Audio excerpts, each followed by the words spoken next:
এক উকিল সাহেবকে তার নতুন বউ জিজ্ঞেস করলো, আচ্ছা এই উকালতির মানেটা কি? তখন উকিল সাহেব বলল, দাঁড়াও আমি তোমাকে একটা উদাহরণ দিয়ে বোঝাচ্ছি। ধরো আমার কাছে দুইজন লোক আসলো, একজন খুবই পরিষ্কার পরিচ্ছন্ন আর একজন খুবই অপরিষ্কার নোংরা। এখন আমি এই দুইজন লোককেই বললাম গোসল করার জন্য। এখন তুমি বলো তো এই দুইজনের মধ্য থেকে কে গোসল করবে? তখন সেই উকিল সাহেবের বউ বলল, কেন ওই নোংরা লোকটি গোসল করবে? উকিল সাহেব বলল, না ওই পরিষ্কার লোকটি গোসল করবে, কারণ তার গোসল করার অভ্যাস আছে। আর ওই নোংরা অপরিষ্কার লোকটি তো গোসলের মর্মই বোঝে না, ও গোসল করবে কেন?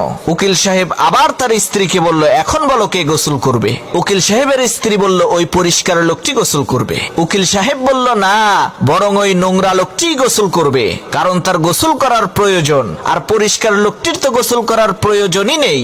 এরপর উকিল সাহেব আবার বলল, এখন বলো কে গোসল করবে? তখন উকিল সাহেবের স্ত্রী বলল, ওই নোংরা লোকটি গোসল করবে। উকিল সাহেব বলল, না দুইজনেই গোসল করবে, কেননা নোংরা লোকটির গোসল করার প্রয়োজন আর পরিষ্কার লোকটির গোসল করার অভ্যাস, তাই দুইজনেই গোসল করবে। উকিল সাহেব আবার বলল, এখন বলো কে গোসল করবে? তখন উকিল সাহেবের স্ত্রী বলল, দুইজনেই গোসল করবে।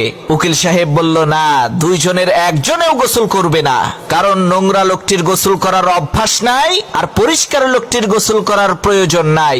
উকিল সাহেব আবার বলল, এখন বলো কে গোসল করবে? তখন তার স্ত্রী বলল, আমি মাফ চাই, এখন তুমি বলো কে গোসল করবে, কারণ তুমি প্রত্যেকবার আলাদা আলাদা উত্তর দাও আর প্রত্যেকটা উত্তরই সঠিক হয়। এখন আমি বুঝবো কি করে যে কোন উত্তরটা সঠিক?